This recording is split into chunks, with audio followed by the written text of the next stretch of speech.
Hello everyone, welcome back to the tech series channel. आज की video में हम बात करेंगे ऑपरेटिंग सिस्टम के बारे में। ठीक है, ऑपरेटिंग सिस्टम क्या होता है, ऑपरेटिंग सिस्टम के मेन फंक्शंस क्या हैं और ऑपरेटिंग सिस्टम की कैरेक्टरिस्टिक्स क्या होती हैं। ठीक है, सबसे पहले हम देखते हैं ऑपरेटिंग सिस्टम क्या होता है।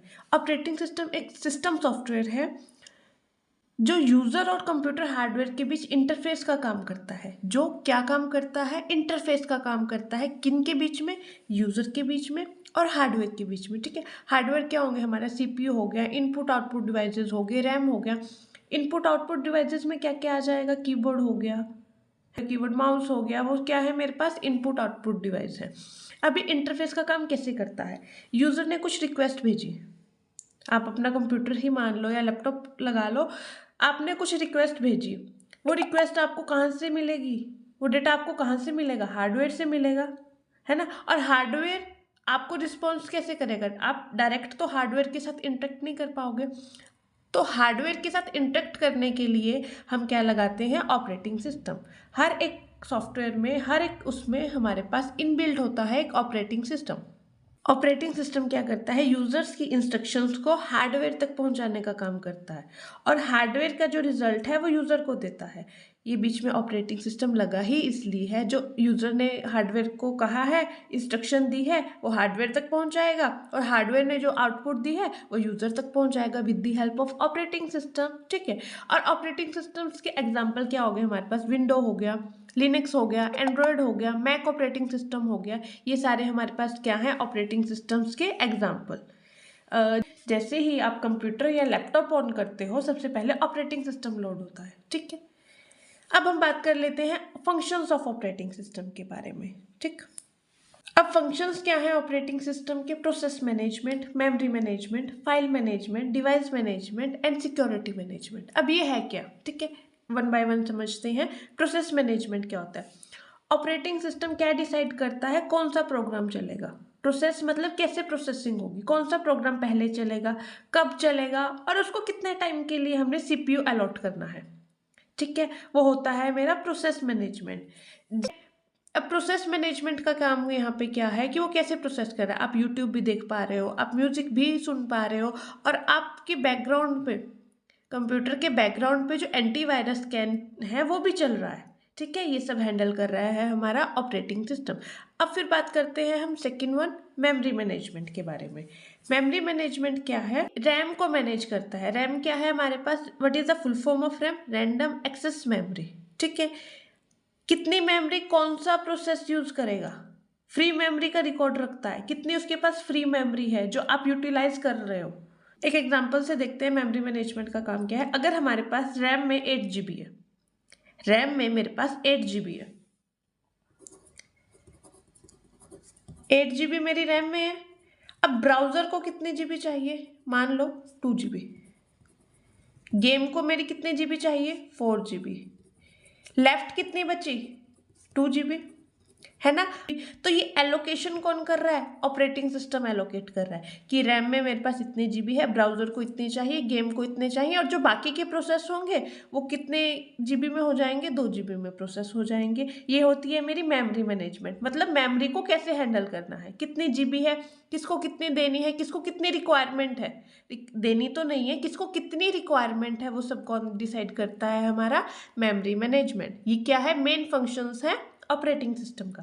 फिर हम बात कर लेते हैं फाइल मैनेजमेंट की। अब ऑपरेटिंग सिस्टम फाइल्स को कैसे क्रिएट करता है, कैसे डिलीट करता है, कैसे रीड करता है, राइट करता है, ये काम किस में होते हैं? हमारे फाइल मैनेजमेंट में। अच्छा, जब आप फोल्डर क्रिएट करते हो या फाइल डिलीट करते हो तो वो सब बैकएंड पे कौन कर रहा होता है? हमारा ऑपरेटिंग सिस्टम। ठीक है, ये होता है हमारा फाइल मैनेजमेंट सिस्टम। अब हम बात कर लेते हैं डिवाइस मैनेजमेंट की। डिवाइस मैनेजमेंट क्या है?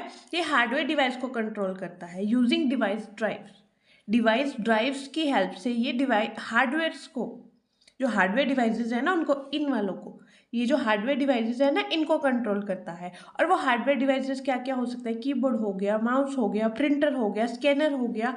ये सब किसकी हेल्प से कर रहे हैं हम? डिवाइस मैनेजमेंट की हेल्प से।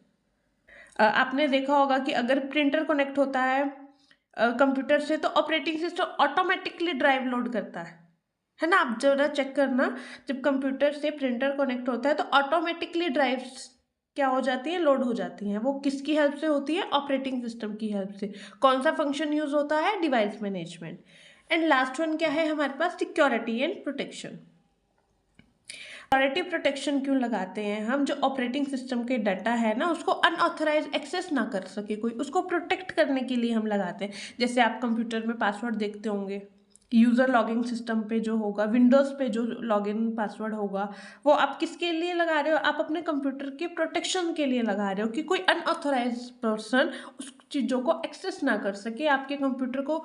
जो भी आपका पर्सनल डेटा है या उसमें कुछ भी इम्पॉर्टेंट डॉक्यूमेंट्स हैं या कुछ भी है, वो कोई और पर्सन यूज़ ना कर सके, इसलिए आप उसमें क्या लगा देते हो, पासवर्ड प्रोटेक्शन लगा देते हो। ठीक है, ये थे हमारे फंक्शंस ऑफ ऑपरेटिंग सिस्टम। अब हम बात कर लेते हैं कैरेक्टरिस्टिक्स ऑफ ऑपरेटिंग सिस्टम। पहली कैरेक्टरिस्टिक क्या है हमारे पास, मल्टीटास्किंग। मल्टीटास्किंग का क्या काम है, ऑपरेटिंग सिस्टम एक ही टाइम पे मल्टीपल टास्क को रन कर सकता है। जैसे म्यूजिक सुनना या फिर टाइप करना, क्रोम को यूज़ कर रहे हो, इंटरनेट ब्राउजिंग कर रहे हो, ये सब किस में आ जाएंगे, मल्टीटास्किंग में। ये एक कैरेक्टरिस्टिक तो हुई कि आप एक से ज़्यादा काम एक साथ कर पा रहे हो। ठीक है, ये किसकी हेल्प से कर पा रहे हो आप, ऑपरेटिंग सिस्टम की हेल्प से। मल्टी यूज़र क्या हो गए कि एक ही सिस्टम को मल्टीपल यूज़र यूज़ कर सकते हैं। वो कैसे, अगर मैं रियल वर्ल्ड एग्जांपल दूं आपको, जैसे बैंक सर्वर हो गया, है ना। आप बैंक की ऐप को यूज़ कर रहे होते हो, एक ही टाइम पे काफ़ी सारे यूज़र्स उसको यूज़ कर रहे होते हैं। या फिर रेलवे रिजर्वेशन सिस्टम हो गया, एक ही टाइम पे काफ़ी सारे जो यूज़र्स हैं वहाँ पे अपने टिकट्स बुक करा रहे होते हैं या कुछ कर रहे होते हैं उस पर, रेलवे रिजर्वेशन सिस्टम पे। तो ये क्या हो गया हमारे पास, मल्टी यूज़र हो गया। एक ही टाइम पे काफ़ी सारे यूज़र्स उस चीज़ को एक्सेस कर पा रहे हैं। मल्टी प्रोसेसिंग क्या हो गया, एक से ज़्यादा सीपीयू या फिर कोर्स का यूज़ करते हैं एक साथ। जैसे क्या हो गया, ड्यूल कोर हो गया, उसको हम कहेंगे मल्टी प्रोसेसिंग। टाइम शेयरिंग क्या हो गया, हर प्रोसेस को सीपीयू क्या करता है, इक्वल टाइम अलॉट करता है। ऑनलाइन सर्वर सिस्टम एग्जाम्पल हो गया, इसका बेस्ट एग्जाम्पल हो गया टाइम शेयरिंग का। रिलायबिलिटी क्या होता है, जो ऑपरेटिंग सिस्टम अगर हमारा क्रैश हो जाए बाय चांस, तो उसके बाद भी हमारे जो डेटा है उसका कम लॉस हो, हमारे से जल्दी ऑटो रिकवर कर सके। ठीक है, ये भी हमारी एक करेक्टरिस्टिक्स है ऑपरेटिंग सिस्टम की। अगर मैं आपको रियल वर्ल्ड एग्जांपल से समझाऊं कि ऑपरेटिंग सिस्टम कैसे काम करता है, तो सोचो ऑपरेटिंग सिस्टम जो है हमारा एक ट्रैफिक पुलिस है। ठीक है, जो कार्स है हमारी वो क्या है, मेरा प्रोग्राम है। और जो रोड्स है वो क्या है, सीपीयू। तो ट्रैफिक पुलिस डिसाइड करता है ना कौन कब चलेगा, कौन सा प्रोग्राम कब चलेगा, है ना। तो बिल्कुल वैसे ही जो हमारा ऑपरेटिंग सिस्टम है ऐसे ही स्मूथली चलता है। कौन कब चलेगा, किसका कब प्रोसेस होगा, सीपीयू ने किसको कितना टाइम देना है, कितना प्रोसेस मैनेजमेंट में काम लगेगा, कितनी मेमोरी चाहिए हमें, कितना फाइल मैनेजमेंट चाहिए, डिवाइस मैनेजमेंट, सिक्योरिटी प्रोटेक्शन, ये सारी ही किस में आ जाते हैं, हमारे ऑपरेटिंग सिस्टम में। और ऑपरेटिंग सिस्टम जो है ना वो कंप्यूटर का एक हार्ट होता है। इसके बिना जो कंप्यूटर है ना वो सिर्फ एक डेड मशीन है। तो ऑपरेटिंग सिस्टम एफिशिएंट है, सिक्योर है और यूज़र फ्रेंडली बनाता है आपके सिस्टम को। ठीक है, आज की वीडियो के लिए इतना ही। Thank you everyone, do not forget to subscribe my YouTube channel for more such videos.